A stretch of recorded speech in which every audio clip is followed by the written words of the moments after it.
Welcome to iRefresh, where it's ordinary women doing extraordinary things through the power of prayer and encouragement. And today is a great day because I have 3 guests with me. I have Scarlet and Lindsay, and later on we're going to have Bethany. And we have a fun opportunity to do an icebreaker. This is a great way to do a little fun things that we know about them by my Q&As. So are you guys ready? We're ready. We like fun. Great. We like fun. All right. So I want to know first your favorite ice cream. Ooh, chocolate chip cookie dough all the way. I had a milkshake last night of it. So Yeah. Oh, okay. All right. Okay, and that's funny because mint chocolate chip, and I also had that last night. Oh, I do like that one. Do you like that Ooh, one? that makes me hungry. Okay, favorite dessert then? Is it ice cream or? it's cookie dough. You gotta stick with the theme. Okay. I'm going to go with a brownie under the ice cream. Oh, just stack. gosh, I'm hungry now. Favorite snack? Popcorn. Movie theater popcorn. Popcorn, really? I didn't know that. Let's go with M&M's.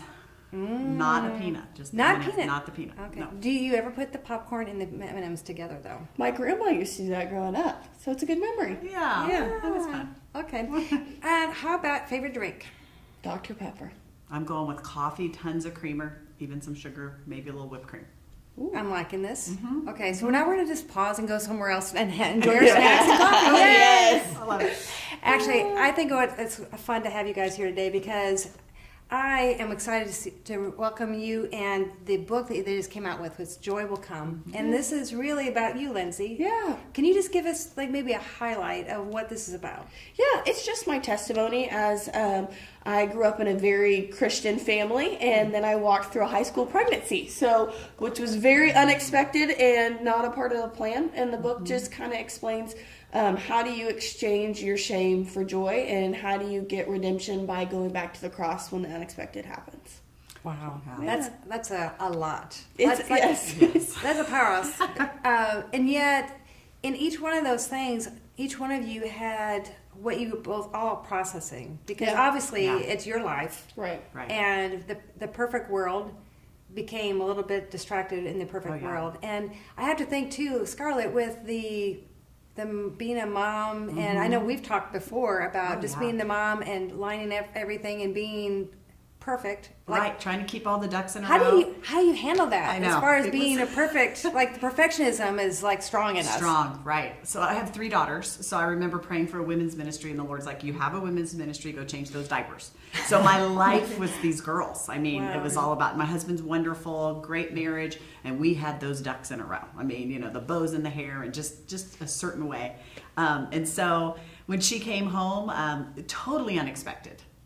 When she said those words that forever changed her life, our life, it was a Saturday morning. She said, Mom, I'm pregnant. And just the power of what those words held has forevermore made us a totally different family. And I'd like to say a better family, because a lot of things were exposed as far as religion and perfectionism.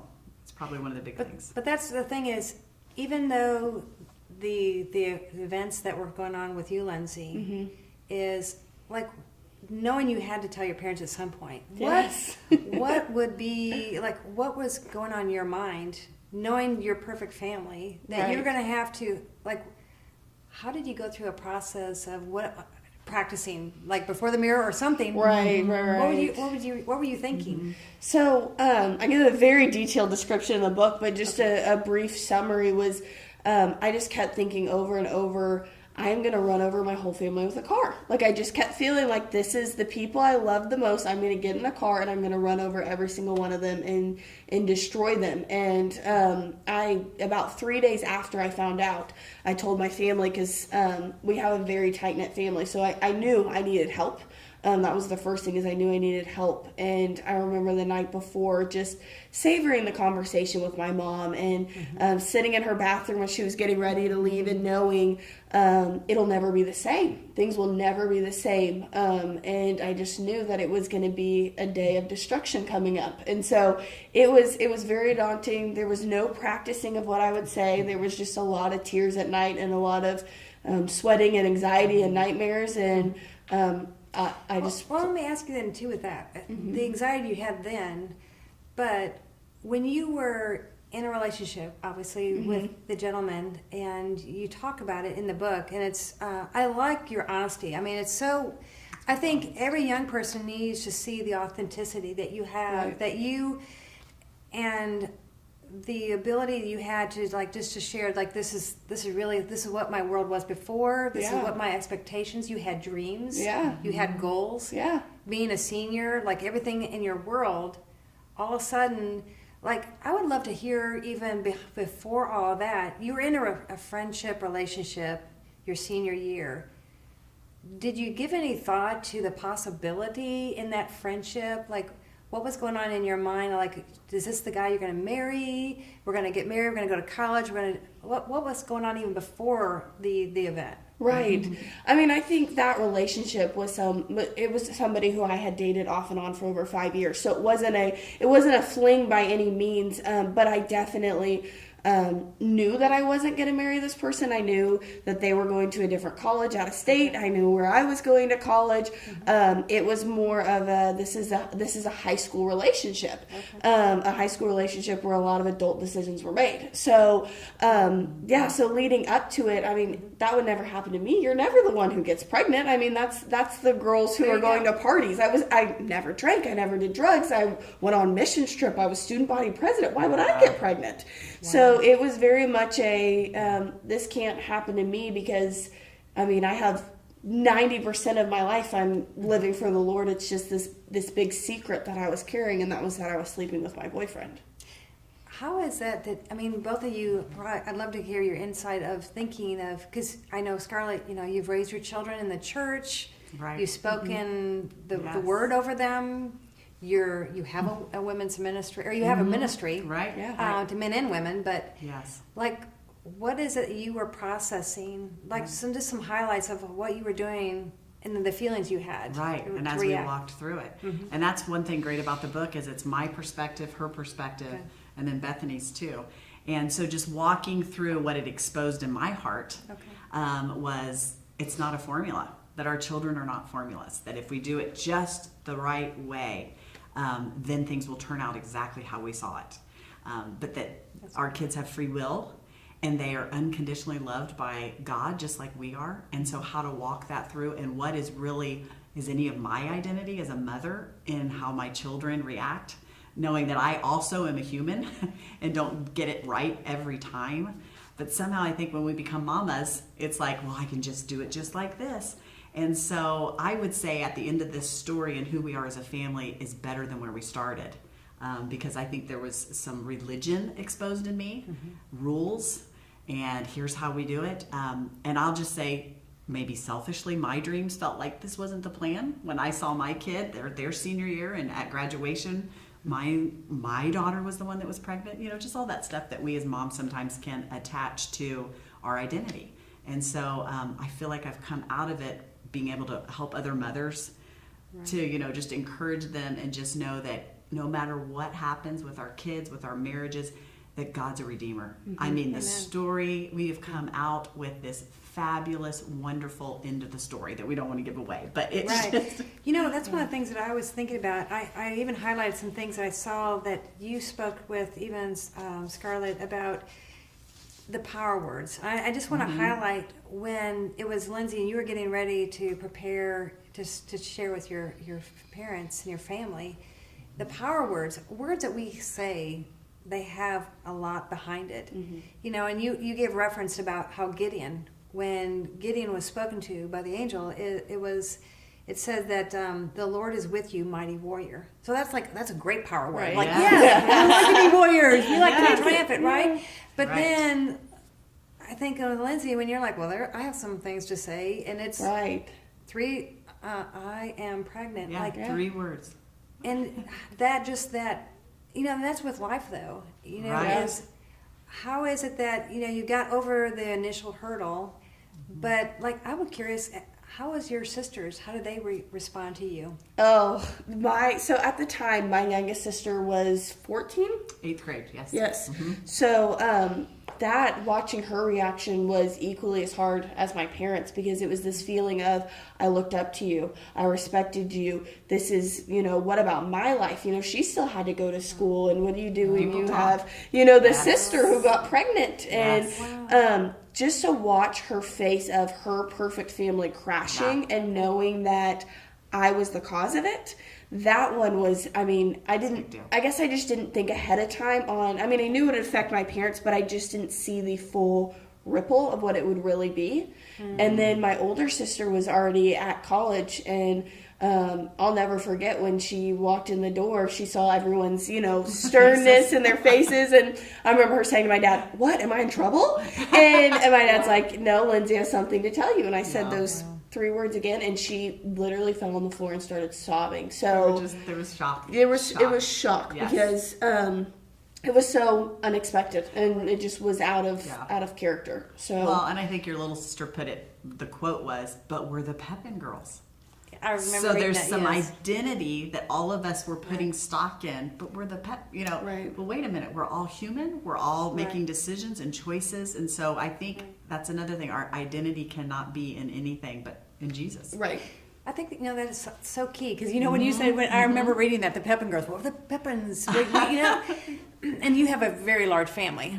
We've interviewed the main Pepins of 10 kids, which is where Brad, Scarlet's husband, came from, and so I think it's interesting though too is some of the things I'm hearing is that the judgment that you all either feared that people have, or they actually were judgmental. Right. Yeah. And yet, my heart is too, even with iRefresh too, is that we learned that no matter what, you're right, we're all fallible. Absolutely. And I think we forget when it says all have come short of the glory of God.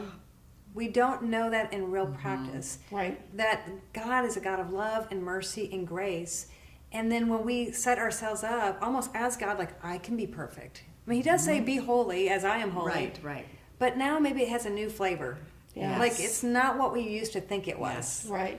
And yet, I don't know, did you find though that there were some people, I think you even talked about Rachel, like did you feel like you could consult with some of your friends, like to feel like I won't be judged, I'll be loved and accepted? Yeah, so my very best friend at the time, her name's Rachel, and she was the only person who knew up until I was like 6 months pregnant, and I confided in her and her parents, as well as mine, of course. We knew, but Then, as far as your friends, Yeah, and she was my rock. It's just a reminder of how we need women around us to support us. There was no judgment. There was no shame. It was, how can I help you? Oh, hey, you might want to make your shirt look more blousy at school, and just to have a person. She truly was my person who helped carry Practical. me. Yes. Practical things. Practical and emotional, and zero judgment. And it's a good reminder of what kind of friend am I when my friends are struggling, and she was just such there to support me and encourage me and lift me up and all the decisions I made. And with Lindsay being a senior in high school, she just begged us, please don't tell anyone yet. Yeah. Right. And for a mom, I'm just a blabbermouth maybe. Well, let's pray about it. Let's, and so that was another training for me too, that the Lord's like, your children's story is not your story. Right. To learn to respect her as a woman and keep my mouth shut. So I remember you talking about that. And I'm like, ooh, that's be hard. I get that. Yeah. I'm like, just to keep our mouths quiet. When there's a point, because it is your story, but even just learning that control, and you gave a Proverbs in the book. It's great. A couple scriptures in Proverbs and James about there's a time and a season when we are to be quiet. Right. Yeah. And to honor and respect what someone else is going through. Yes. Right. And that's as much as God speaking to us, and we have to obey that as well. Right. Very powerful. One of the other things I saw was in that is you said in the book, God gives us only one simple step at a time. Mm-hmm. And I'm wondering, I know you were needing to do that with you and Brad. Absolutely. Yes. But even Lindsay, tell me, what was, because you discovered you were pregnant, but what's the step? Because, there's options out there today. Yeah. And it's become such a strong conversation, and it's almost very polarized. What would you say, what are some of the steps that you felt your parents were helping you and guiding you as far as what are we going to do with the baby? What's our decision making? What was going on in your family unit? Yeah, I think the most important thing was that we got help with professionals. So immediately a week after finding out that I was pregnant, my mom, who's such a great fixer, she immediately got me a counselor. So I was in therapy within a week. Yeah. So, but I will say there are places out there with free counseling too. Free, and it's that's not right, like you have to, and that was who we went through. Yes. So it's not that you have to have a certain socioeconomic to go and get help. It's like Exactly. there's free help out there. Free, yep. So the place that I went to is Crisis Pregnancy Outreach, and it was free counseling, free support groups, free sonograms, free doctors, free lawyers. They're all over the U.S. They're all over all over Oklahoma, and you can get help with options. And what does it look like if you decide to parent? What does it look like if you decide to place your baby for adoption? What does it look like? All your different options. They really run it through with you, and then they give you the support to emotionally and physically get healthy, which I think is so important when you're going through a crisis, whether it's a pregnancy or a divorce or whatever it might be. You don't fight on your own. Don't isolate yourself. Put yourself in a scenario where you can have people, who are around you to come around you that you love, and then people who are professionals and people who can truly help you. That's great. Yeah. And I think it's a select few that you go to, that you talk to and get that advice, because as the story played out, we realized how important it was to not talk to everyone, and because people would weigh in. If you ask They give them opinions, that, don't they? It's Yes, amazing. it's funny. Whether you ask for them or not. Yes. Right. And so Yeah. by the time Lindsay had made her decision, we all knew as a family, this is the direction, because there was so much prayer put in. This is what God wants us to do, and without having other people's emotions. Weighing in. Yeah. So that was important. I think there's a lot of wisdom there of knowing as a family unit that you came together. Right. And prayer was so key. Huge. In every decision you were going to make. Right. Yeah. And I have to say, too, even with your storyline, what would you say with a young person that is contemplating, just discovered Right. that I'm pregnant? What would you say to them of, you got a major decision to make? Yeah. What would you want to inspire them with? I would think that there's hope. I think when you get in a situation like that, you immediately feel hopeless. You immediately feel like, your life just feels so derailed. And the first thing is there's hope and there's time. So take a deep breath. Don't make rash decisions. Really think about the decision that you're going to make, and make sure that other people are included in that, and that there are so many options. And nowadays it's not hard to get help, and it's not hard to seek out other options like adoption, whether it's going to a clinic. There are so many families who would love to parent a baby, and there are so many different directions. There's a lot of options, so not to make rash decisions, and that there's hope. It's good. Yeah. And that's throughout the whole book. It's not just about a teenage pregnancy. It's about that God is the God of the universe that will take care of whatever we encounter. The unexpected, where you're thinking, well, I didn't see this coming. I did not see this coming. He's like, he's got you. He so has you and knows where he's going to lead you and make you strong through it. So And that he saw it coming. I agree. That's a shock to God. Yeah. It's like He knew it was going to happen. Yes, and he already had my steps ordered. So I think that's the big thing as we get in these scenarios, and it's, what's next? What are we going to do? Nothing surprises God. You're in great hands, And so it's just that constant encouragement of keep running back to the God of the answers, the God of the solutions, the God who's the comforter, and keep running back to him, because he just wants to hold you and help you. I agree. That's so true about he is a God of hope.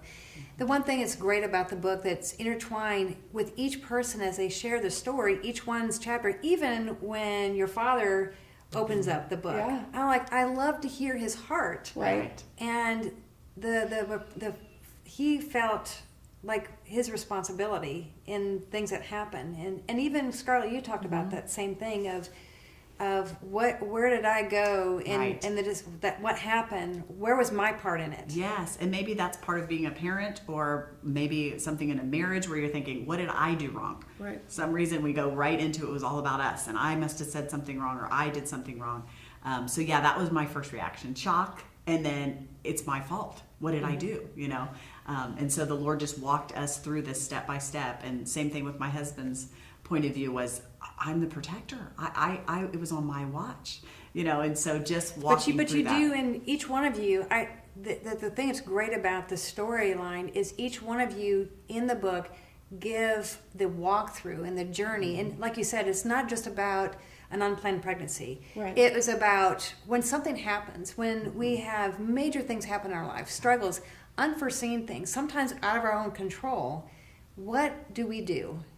And I'm grateful to hear of knowing this family for a long time, but grateful to hear that each one individually and then as a family unit went to God, leaned into God, trusted God, looked to what God says in His Word. You know, that's really what iRefresh is about, is knowing, okay, when I pray for something, no matter what season I'm in, what does God's Word say? Because He desires to give us hope. He has promises for us to lean into. And you're right. There's no unexpected thing happening. And for us to be able to tap in and like now all of a sudden, there's certain parts of scriptures that mean so much more. And I'm like, I get this. Yeah. I know of His mercies. Yes. I know that He truly does have orchestrated things in my life unexpectedly. I can see His love and His passion for me and my family. And I think that that's the great thing too, is the decisions you made as a family. Right. Now, is it something that you kind of like sat down together and made it? Or No. Okay, I want to know. Was messy there? process. Okay, so I want to know. I want to save a lot of the good stuff for the book, but I want to know what was some conflicts during. Just like, can you tell me about some of the struggle? Yeah, I think a lot of it is everyone is dealing and trying to walk through it at their own pace. Yes. So you've got a younger sister who's mad. How could you do this to me? And now when I'm in high school, guys are going to think that I would get pregnant. You know, taking it. So there was anger. Then you've got shock, probably from me, and guilt from me. And then, how else would you say? What else did you say?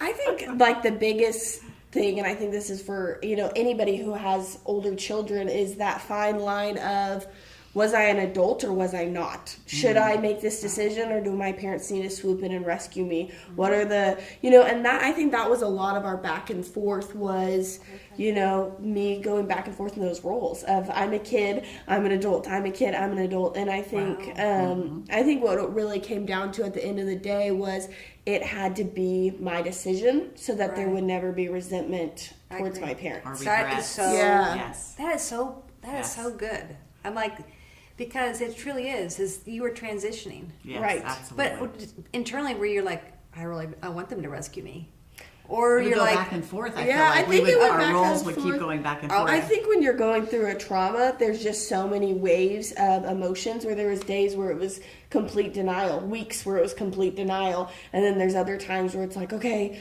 let's make a game plan, let's just get this done with, and then there were other days of I can't make a decision, you know.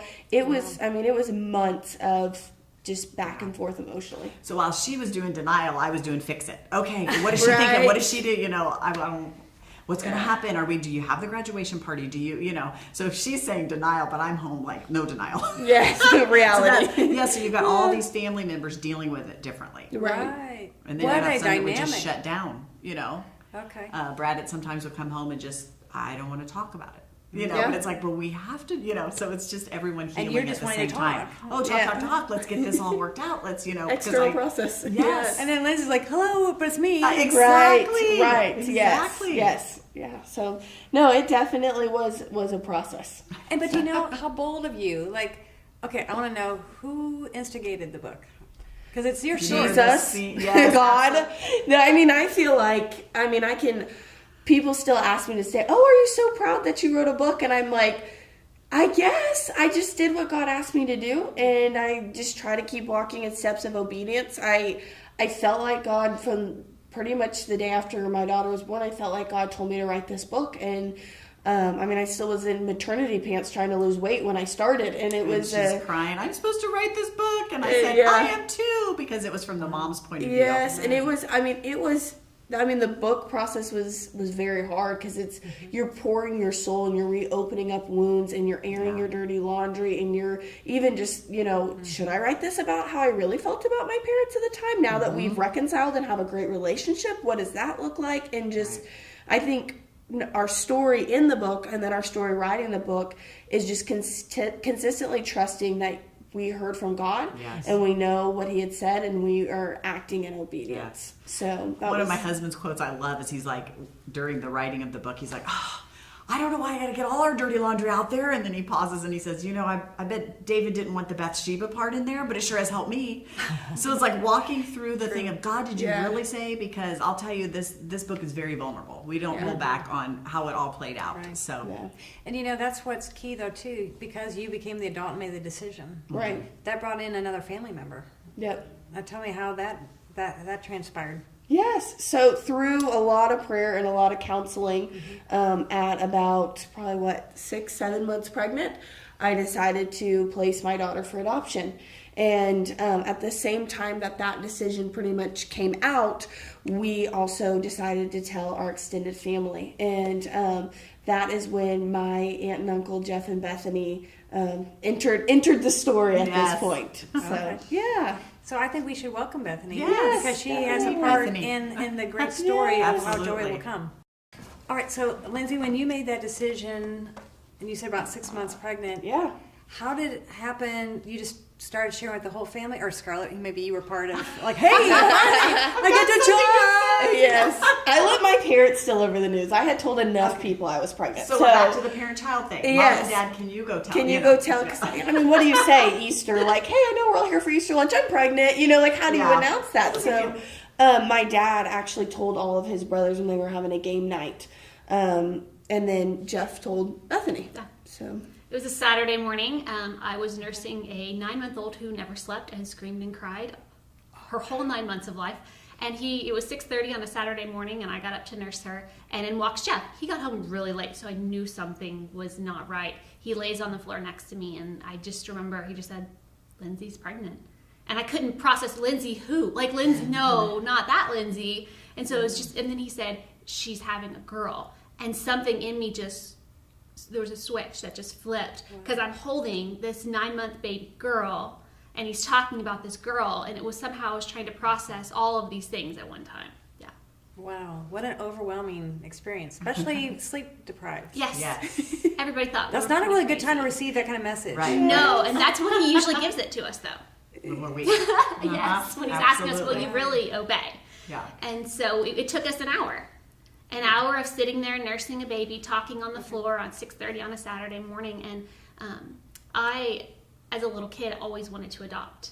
And Jeff and I had really never been on the same page. When you come from 10 kids, you just have kids. It's not that he was ever against adoption. It just wasn't something that was really on his heart. And God for years just said, "You plant the seeds. I'm responsible for making them water and making them grow." He said, "That's my responsibility, not yours."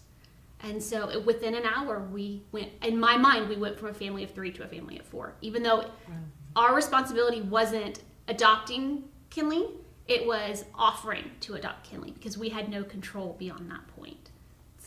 So that transition God moved quickly. very Yes. quickly. But he had been preparing us for a long time. Yes. But the preparation, which is beautiful, how God works in any circumstance of our Right. life, Yeah. is he's really been doing something to prepare us to be ready for what's to be happening, but then it's a quick shift. Yes. Right. And especially when there's a timeline coming. This baby's Yeah, due right. for arrival. Yeah, like 2.5 months at that point. Yes. So I don't want to give away the book, but tell me some highlights of, like, where do you feel, like, how does it all fit in now? Because, like, to me, I'm like, okay, is that awkward? How is that right? Because, like, when you come, like, Right. you're here, and when you're in town, like, how's that dialogue? Right. Yeah. Or what is it in? I want to know. Okay, Bethany, internally, what is Yeah. it? Because I've heard about people adopting. Like, there's always a fear of, is the mother ever want a child back? And I've dealt with friends who have dealt with that. Yes. No, I get that question a lot, and I got it especially when she was little. I got all the, "Are you scared that Lindsay's going to want her back?" And I'm going, "Not really. One, legally, yeah, no." But we told her up until the day we went to the courthouse, "If you still want this baby, we never want you to feel like we took this baby from you." Right. Like, that was always on the table. That was always, "This is your baby until you sign those papers, and then there's no going back." Right. Right. And so we always had that on the table. But for me, it's never really been awkward. There just Yeah. seems like there's peace all over it. And you just watch as it unfolds. Our little granddaughter is 6 now, and the joy that she brings. And when we're all together, it's like she's just loved from every angle. Right. Mimi loves her birth mom loves her mama loves her. And there's no way we could have come up with a solution. It was the Lord. And so Right. it's constantly through the pregnancy going, "God, we don't know, but you know. We don't know, but you know." And now we watch it unfold. It's like, okay, well, how's that going to work when she starts talking? What is she going to call Lindsay? All of that. And we just keep going back to, "You know, God." And he keeps giving the answers. And it's just, like I said, there's just peace and joy all over the situation. Yeah. She tells everybody she has 2 moms. Yes. Now we go. That could be a little confusing. Right. But She also has mom and dad. she has a birth mom and she has a mom. Yeah. Yes. She's hilarious. So you had that dialogue early on. So as Yeah. soon as she had an awareness, you made that decision. Oh yeah, we wanted to be very open. I mean, we didn't want there to be any confusion. We didn't want to ever have to sit down and have that talk. Right. So she was 18 months old, toddling around, and I saw a picture of me and Lindsay was pregnant. And so I said, you know how Reese, my oldest, you know how Reese came out of mommy's belly? I said, you came out of Lala's belly. And she looked at me, and she looked at that picture, and she looked at me, and she looked at that picture, and she goes, Lala's belly! And she ran around clapping and cheering, and I'm crying because I never wanted her, I always wanted her to be proud of where she came from. Yes. Right. I always wanted her to be proud of where she came from. So you've had to do it in steps, incrementally, of going, how does that, and then you could see the wheels turning. I'm like, wait. But we've always tried to be really open with that. Because it's not a family secret, and that's what a lot of this book is about. Is there's not shame. You know, the enemy wants us to think there's shame and just hide things and keep it. It's like, oh no, look what God has done. Yes. Your eyes are brown because Lindsay's eyes are brown. We remember when you were in the hospital and Mimi got to hold you. Tell me again, Mimi, about how mommy came and got me, and so there's not this stigma or quietness of. It's just all out in the open, and look what God's done, and everybody loves you, is what we'll say. Oh yeah. Yes. The more love, the better is kind of what we And say. she loves that. Like she's not a shy girl. She loves that everybody loves her. She is the middle child. Yes. She is such a Pepin. Yes. She's very much wanting to be on She's stage. so much Yes. like Lindsay in Yeah. so many ways. Okay, I would love to get highlights from each one of you. Like, what do you want people when they get this book? Which we really want you to make sure you can get it on Amazon. Yeah, or scarletpepin.com. Okay. Yeah. All right. So we want to make sure you get a copy, because this is not just about an unplanned pregnancy, but this is just you have a tough story that you may have or something you're going through. The scriptures, the way that they walk through, each one of them individually walk through, is such a powerful testimony of the way that God operates. He loves us, and He's prepared us with His Word, with hope, circling us around other believers, and especially this family that all know the Lord and love God. And I think that that's what I want to make sure that you all take away is this is something you want to buy multiple books so that you can give one away. You read one, give it away. And because I read it from my Kindle, and it's like, oh, I didn't realize I could highlight. I'm like, well, this was a good quote. So mine is really, on my Kindle version, it's getting really a lot of highlights, because the truth of God's Word is so powerful in each of your dialogue. But each of you, Lindsay, tell me, what do you want people to go away with when they read your book? I think the biggest takeaway is that you cannot outrun God's love. You cannot out-sin His grace. And no matter how many times you fall, how many times you fail, He will always be there to pick you up. So no matter what season you're in, you're just so loved, and you cannot out-sin your Heavenly Father. Awesome. Yeah, I agree. Bethany? Mine is a little different because my part of the story is a little bit different. Is what is God asking you to do that might seem crazy to other people? What is God asking you to do? I always say, what yes is God asking you to put on the table? So I just want people to be open to those seemingly crazy and, things that He's asking you to do, and just say yes and do it. Check it against His Word. Do you hear His voice? Do you have a relationship with Him? Then you know Him, and do the things He's asking you to do. Adopt the babies, take the job, foster, whatever it is, put your yes on the table. Excellent. I like that. And mine is don't live in fear. It's like, oh, what would I ever do if my child got pregnant, or if this happened, or this? I've now walked through a situation realizing you will come out better on the other side. Things will be exposed. You'll have a testimony on the other side. You have beautiful grant. I mean, just what God does through us surrendering. And He said, consider it all joy when you walk through hard times, because you're being refined. And even when it's the unexpected that you feel like, I didn't choose this, they chose it for me. Whatever you're walking through, maybe you feel like, okay, my husband did this, or bankruptcy, or this happened, or that happened. Just know you will get a gift at the end of it, and it will be a stronger character, and you'll know Jesus better. Yeah. Amen. So. Extraordinary women, wouldn't you agree? Hey, be sure to subscribe to our podcast. We would love to share a lot more of our stories, so follow us on Facebook and get in touch with us. Let us know about how you've been overcoming the adversities in your life. Until then, go change your world.